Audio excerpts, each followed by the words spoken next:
Halo semuanya, terima kasih udah tune in ke channel YouTube aku. Jadi hari ini aku bakal interview seseorang yang sangat luar biasa, sangat hebat, karyanya ada di mana-mana. Sampai saya sendiri bingung mau panggilnya jadi eksekutif direkturnya televisi atau jadi artis atau jadi jurnalis, bingung. Halo Pak Andi F. Noya, udah bersama saya. Halo Pak, apa kabar? Halo juga Patricia, sehat baik, puji Iya, Tuhan, alhamdulillah. Saya lanjutin langsung aja ya Pak. Tadi saya Iya. sempat bingung nih manggilnya Bapak jadi eksekutif dari media besar atau jadi artis atau jadi jurnalis. Kalau Pak Andi sendiri nyamannya disebut sebagai apa sih Pak?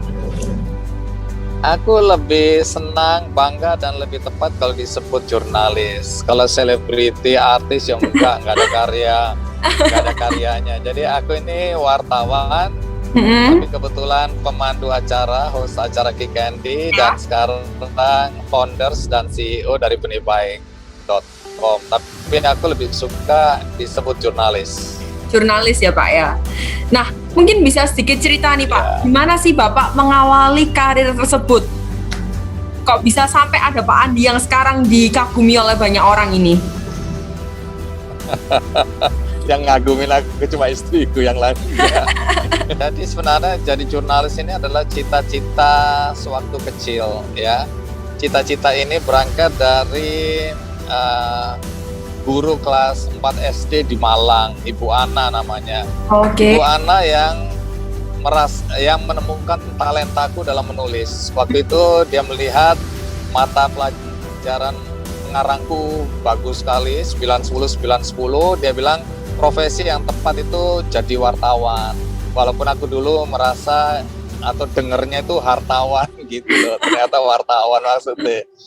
Nah kemudian dari situ di alam bawah sadarku udah tertanam, aku pengen jadi wartawan ya. Belakangan aku tahu bahwa itu ada profesi yang namanya wartawan. Nah kemudian dari sana aku selalu ingin jadi wartawan. Tapi waktu itu karena kemiskinan, orang tuaku masukin aku ke STM ya, Sekolah Teknik Menengah. Dari ST tadinya, Sekolah Teknik, jurusan mesin. Nah itu sebenarnya pergulatan ya, karena di satu sisi aku ingin jadi wartawan, di lain sisi karena kondisi keuangan orang tua aku dimasukkan ke STM jurusan mesin. Nah sehingga sebenarnya ada ketidakbahagiaan waktu itu karena aku bukan orang teknik. Nah tetapi menjelang akhir sekolah di STM, ayahku meninggal, kemudian aku ikut kakak. Dan kemudian pindah ke Jakarta, waktu itu dari Jayapura, aku di Jayapura waktu itu. Nah kemudian keinginan untuk menjadi wartawan muncul lagi pada saat dimana aku mau tamat STM. Itu aku membaca sebuah artikel, judulnya kalau Anda ingin menjadi wartawan, inilah sekolahnya. Nah, aku bacanya itu di majalah Gadis. Karena STM bacaannya Gadis. Karena pada dasarnya aku sudah mulai bimbang gitu loh, apakah aku akan melanjutkan sekolah ke sekolah teknik atau aku berupaya untuk bisa menjadi wartawan. Cuma nggak tahu caranya kan, jadi wartawan itu gimana caranya waktu itu. Nah mungkin ya ini petunjuk Tuhan, aku selalu percaya bahwa tidak ada yang kebetulan dalam hidup kita, selalu itu sesuai rencana Tuhan. Jadi aku merasa bahwa Tuhan beri petunjuk hari itu karena aku sudah mau tamat untuk menemukan sekolah yang tepat, yaitu Sekolah Tinggi Publisistik namanya. STP. Ini sekolah aku sebenarnya tamat dengan nilai terbaik secara umum. Jadi aku juara umum di STM 6 Jakarta waktu itu. Nah, karena itu aku dapat beasiswa, tapi beasiswanya untuk jadi guru STM. Gitu loh, jadi guru lagi. Nah, kemudian kakakku kan aku numpang hidup sama kakakku. Ya, ambil aja karena dia tidak akan sanggup untuk nyekolahin aku ke sekolah yang lebih tinggi lagi. Jadi STM itu terakhir lah. Lebih tinggi dari itu nggak mampu. Oke. Nah, tapi kan ada keinginan yang kuat sekali untuk jadi wartawan. Nah, dari situ aku bilang sama kakakku, bisa nggak sisihkan uang dia yang cuma sedikit itu untuk nambah-nambah kuliah. Ya, aku mencoba mulai menulis, mengirim artikel ke koran-koran. Aku kan pintar gambar, aku bikin karikatur, aku kirim ke majalah-majalah. Honornya aku buat tambah-tambah kuliah. Nah, perjuangan lah, singkat kata perjuangan, akhirnya aku bisa masuk ke sekolah tinggi publisistik. Walaupun drop out di tingkat 3, aku udah drop out. Pada saat yang sama, ini diatur oleh Tuhan lagi-lagi, aku percaya itu. Aku diterima freelancer di majalah Tempo untuk jadi penulis buku Apa dan Siapa Orang Indonesia. Ini adalah pintu masuk aku menjadi akhirnya reporter, direkrut ketika itu oleh salah satu pemegang saham koran bisnis Indonesia itu ya majalah Tempo. Jadi aku diajak bergabung di Bisnis Indonesia sebagai reporter. Itulah awal mula aku akhirnya betul-betul jadi wartawan. Jadi memang benar-benar dari guru sekolah yang bilang bapak cocok untuk jadi wartawan, jadi jurnalis. Kemudian yang salah dengar ya Pak ya, dari wartawan jadi hartawan, tapi beneran jadi hartawan kan sekarang ya. Amin. Orang yang punya cita-cita untuk menjadi wartawan, menjadi jurnalis itu kan banyak juga. Cuman tidak semua itu menjadi sesukses Bapak seperti sekarang ini. Nah, apa sih Pak motivasi atau pendorong yang benar-benar kuat yang membawa Bapak itu bukan cuma sekedar jadi wartawan, tapi bisa jadi wartawan yang benar-benar qualified? Pertama, karena ini adalah passion. Kalau orang bilang sekarang, atau lentera jiwa. Aku percaya kalau seseorang menekuni bidang yang dia cintai, yang itu merupakan mimpi yang ingin dia wujudkan, maka dia akan bekerja dengan sungguh-sungguh. Kalau lihat pendidikanku, anak STM, kemudian drop out, dan bisa sampai puncak karir di dunia kewartawanan, itu karena ada lentera jiwa, ada sesuatu yang mendorong untuk bekerja lebih daripada teman-teman yang lain. Dulu aku bilang, kalau kita bangun tidur kemudian rasanya berat sekali mau ke kantor atau kita kerja, berarti nggak ada hati di situ. Tapi sebaliknya, kalau kita nggak sabar, kok lama sekali matahari ini terbit, aku udah nggak sabar pengen ke kantor, itu ada lentera jiwa di situ. Nah, aku merasakan itu, kayaknya hidup itu terlalu singkat. Malam terlalu cepat, pagi terlalu lambat. Sehingga aku tahu bahwa ini duniaku. Aku ingin mati sebagai wartawan. Nah, karena aku sudah berpikir seperti itu, maka nggak ada beban waktu bekerja. Kalau teman-teman lain misalnya dapat penugasan sehari 2 kali aja udah mengeluh, aku 3 kali penugasan 1 hari aja belum cukup. Aku bilang, mana yang nggak mau disuruh-suruh untuk liputan atau wawancara, kasih ke aku. Nah, mau tidak mau, pada satu titik atasan-atasan kita kan bisa melihat, wah Andi Noya hebat nih, dia kalau dikasih pekerjaan apa aja nggak pernah nolak, bekerja dengan bergairah. Bahkan aku pernah dalam satu titik, aku punya 3 jabatan, tapi gajinya cuma 1. Nah, semua orang bilang aku bodoh sekali, mana mau kerja keras, punya 3 jabatan, tapi gajinya cuma 1. Yang mereka tidak paham bahwa aku ini sedang belajar. Aku sangat merasa kurang dalam pendidikan, ya, sehingga aku mencoba mengejar ketertinggalanku dalam pekerjaan. Sehingga kalau orang lain bilang aku bodoh, kerja pas bandrol aja, ngapain kerja keras, aku merasa bahwa justru ini adalah tantangan yang aku harus bisa lewati. Karena aku sudah kalah di pendidikan, aku harus menang di dalam pekerjaan. Sehingga aku nggak berhitung, gajiku cuma 1 tapi jabatan 3, aku lakoni aja. Kenapa? Karena ini kepercayaan, dan itu menunjukkan bahwa perusahaan merasa aku mampu melakukannya. Jadi ini penghargaan kalau dari perspektif aku. Kemudian aku bekerja dengan sungguh-sungguh karena aku merasa ini belajar menjadi pemimpin. Nah, dengan apa yang aku lakukan, singkat kata, aku bisa sampai pada puncak karir sebagai pemimpin redaksi. Jadi harus ada gairah, harus ada lentera jiwa, dan harus ada kesadaran bahwa ini adalah profesi yang aku ingin lakukan sampai aku mati. Karena itu namaku aku jaga betul. Aku menolak amplop misalnya. Aku nggak bisa diatur-atur sama orang untuk pemberitaan yang bagus-bagus. Aku punya idealisme yang tinggi. Nah, itu yang membuat aku bisa sampai seperti sekarang ini. Menurut aku itu. Jadi Patricia, benar-benar bukan bekerja untuk uang ya Pak, tapi benar-benar bekerjanya dari hati ya Pak. Yang itu nanti uangnya yang ngejar Bapak sendiri kan sekarang. Oke, Pak, kita kan banyak dengar juga kan, kesuksesan zaman sekarang itu kesuksesan yang bukan untuk diri sendiri aja, tapi kesuksesan yang juga bisa dibagikan untuk orang-orang lain. Nah, saya lihat dari kisah hidup Bapak juga, Bapak itu orang yang benar-benar bisa menjadi banyak, bisa membawa banyak berkat untuk orang lain melalui karya-karya yang Bapak punya gitu. Salah satunya melalui Kick Andy yang banyak ditonton oleh masyarakat Indonesia. Nah, sebenarnya ada goal tersendiri nggak sih Pak dari Bapak sendiri? Misalnya aku harus jadi berkat untuk orang lain melalui cara ini atau cara itu. Mungkin ada pendapat dari Bapak seperti apa?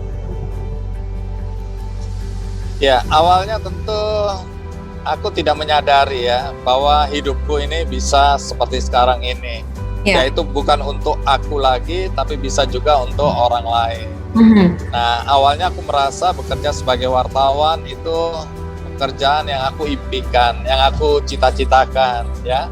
Tapi belakangan aku melihat juga profesi wartawan ini bisa memberikan kontribusi, informasi. Waktu itu kan belum ada nih media sosial, jadi satunya informasi ya melalui media mainstream, koran, ya, televisi, radio, TV waktu itu belum ada berita. Nah, aku merasa bahwa bekerja untuk masyarakat itu informasi. Dengan demikian bisa mengambil keputusan berdasarkan informasi itu ya, baik di bidang bisnis, maupun sosial, kebudayaan dan seterusnya.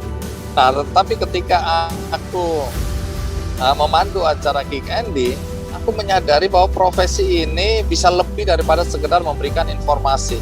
Karena melalui Kick Andy kan aku menceritakan tentang orang-orang biasa yang berbuat luar biasa ya, orang-orang yang dengan keterbatasan pendidikannya, keterbatasan ekonominya, keterbatasan pengetahuannya sudah berbuat baik untuk orang banyak. Nah, dari situ aku merasa kemudian iya ya, hidup ini kan tidak semata-mata untuk kita sendiri, untuk diri sendiri. Hidup ini harus betul-betul menjadi berkat bagi orang lain juga, menjadi manfaat buat orang lain, dan itu aku mendapatkan kebahagiaan ketika aku melakukannya.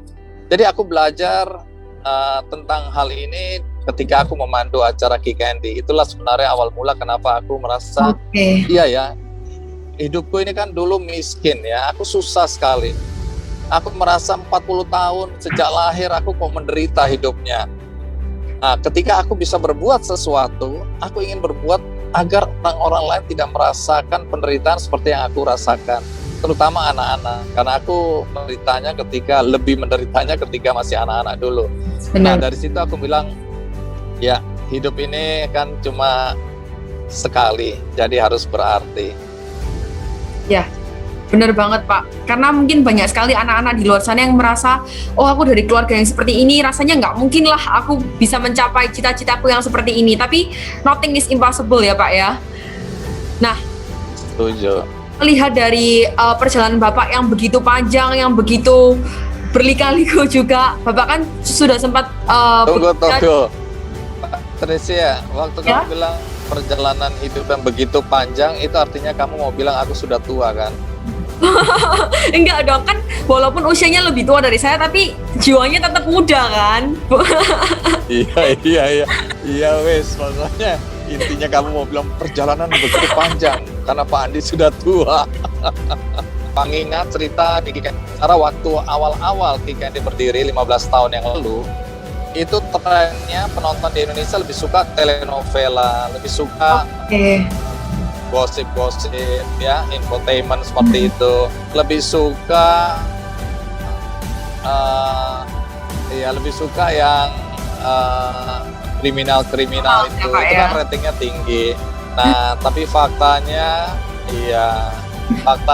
Kick Andy bisa hidup sampai hari ini 15 tahun sudah. Jadi ada perubahan nilai dalam masyarakat kita. Mereka sudah merasa bahwa cerita-cerita tentang kebaikan itu juga dibutuhkan dalam kehidupan kita ini, sehingga menginspirasi orang untuk selalu berpikir positif, untuk berbuat baik, dan untuk tetap bergairah dalam hidup ini, walaupun mungkin ada kesulitannya sendiri.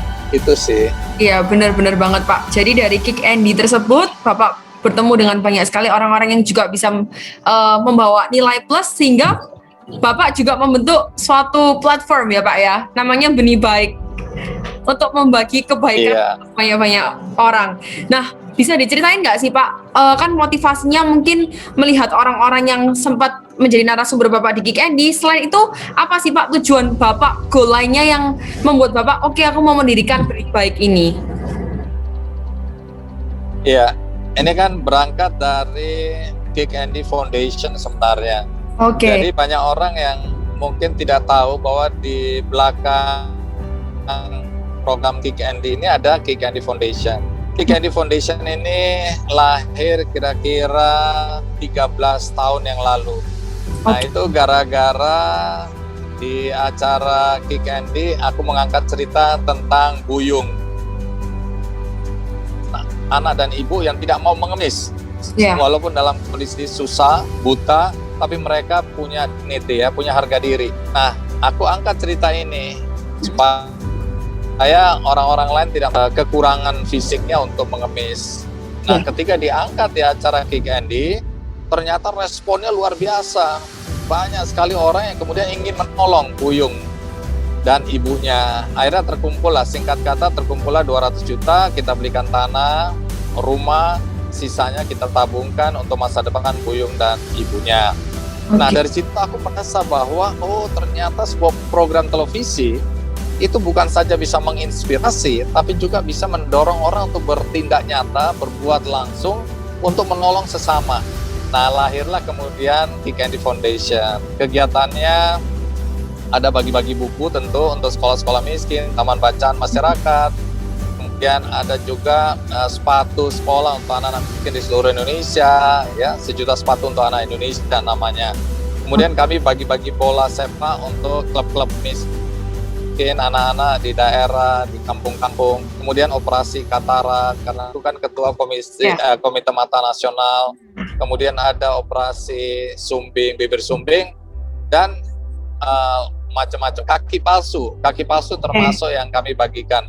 Nah, setelah dalam perjalanan aku melihat bahwa yayasan bagus, tapi dengan adanya teknologi digital yang berkembang, kenapa kita tidak memanfaatkan teknologi ini untuk menggalang dana, untuk berbuat kebaikan? Karena kalau aku lihat jembatan kebaikan di Kick Andy Foundation itu relatif kecil, terbatas, karena orang yang mau meminta tolong dan mau memberikan pertolongan harus bertemu dulu dengan Andi Noya lah dan timnya. Tapi dengan adanya teknologi digital, maka orang nggak perlu bertemu Andi Noya, orang yang mau membantu dan dibantu itu juga tidak harus bertemu. Kenapa aku kemudian berpikir ada baiknya bikin platform digital aja. Bener banget. Termasuk saya ya Pak, belum pernah ketemu Andi Noya tapi udah collab bareng sama Benih Baik. Thank you banget. Kemarin saya juga dapat plakat dari Benih Baik juga. Saya juga lihat Benih Baik pernah bekerja sama dengan beberapa tokoh juga ya Pak, seperti Pak Ahok ya, dan juga beberapa public figure kalau nggak salah Pak ya, ada Yuni Sara. Iya. Jadi terima kasih juga karena Patricia berinisiasi juga untuk menggalang dana di Benih Baik. Aku lihat kamu juga kolaborasi dengan Pondok Kasih di Surabaya ya, karena itu pernah diangkat di acara Kick Andy juga ya. Jadi ini aku selalu percaya bahwa orang-orang baik akan bertemu dengan orang-orang baik. Jadi senang sekali bisa kenal Patricia. Ya, semoga kita bisa ketemu nanti ya Pak, setelah pandemi selesai ya. Iya betul. Ini aku senang ketika ada anak-anak muda yang peduli ya pada sesama. Jadi, misalnya tadi malam ya, kalau teman-teman nonton bagaimana anak-anak muda ya dalam usianya masih sangat remaja itu sudah berbuat baik bagi sesama walaupun mereka datang dari keluarga yang berada. Nah di sini aku punya harapan yang besar sekali. Aku bilang terima kasih Tuhan, Tuhan sudah memberikan Indonesia generasi muda yang luar biasa, generasi yang peduli pada sesama sehingga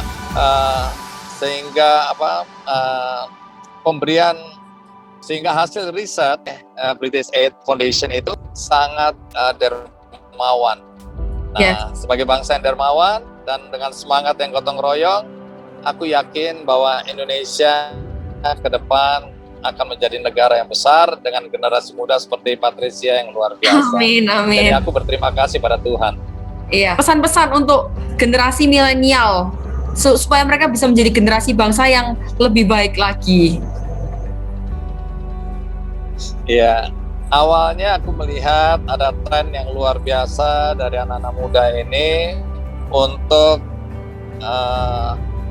terjun ke dunia usaha berbasis digital ya, startup. Aku lihat itu sesuatu yang baik ya, tidak harus bekerja di perusahaan-perusahaan yang sudah established, yang sudah mapan, tapi anak-anak muda sekarang lebih suka untuk membangun tanda kutip kerajaannya sendiri. Kemudian dia menciptakan lapangan pekerjaan bagi orang-orang yang lain. Jadi itu positif. Tapi aku berharap akan lebih positif ketika kalian mulai merencanakan, sudah berpikir apa impact atau dampak sosial yang aku bisa timbulkan dengan adanya usaha yang aku akan rintis ini. Kalau semua anak-anak muda berpikir seperti itu, maka bangsa kita akan bisa sejahtera bersama-sama. Tidak ada lagi gap antara kaya dan miskin yang begitu jauh. Jadi dengan kepedulian bahwa aku ingin membangun perusahaan di mana perusahaanku ini akan mempekerjakan, mengajak ibu-ibu atau perempuan-perempuan yang selama ini tidak punya pekerjaan, anak-anak putus sekolah, petani, ya, peternak, nelayan. Dengan demikian, maka ada kolaborasi antara anak-anak muda yang melek teknologi dengan orang-orang di pedesaan, ya, pengusaha-pengusaha UMKM yang ultra mikro. Nah, sehingga satu hari kelak tidak ada lagi kesenjangan karena semua sudah bangkit bersama-sama, sejahtera bersama-sama untuk Indonesia yang lebih baik. Itu yang aku harapkan, Patricia. Benar-benar Pak, jadi benar-benar bergotong royong, tidak membedakan antara satu dengan yang lain untuk Indonesia yang lebih baik. Terima kasih banget Pak Andi untuk waktunya. Sangat senang bisa bertemu, berbicara dengan Bapak walaupun cuma via Zoom ya Pak ya. Semoga kita maafkan kalau koneksinya kurang bagus. Ya, apa-apa. Thank you so much Pak untuk waktunya. Oke. Sehat dan semangat terus. Ya, sehat dan semangat terus juga untuk Bapak.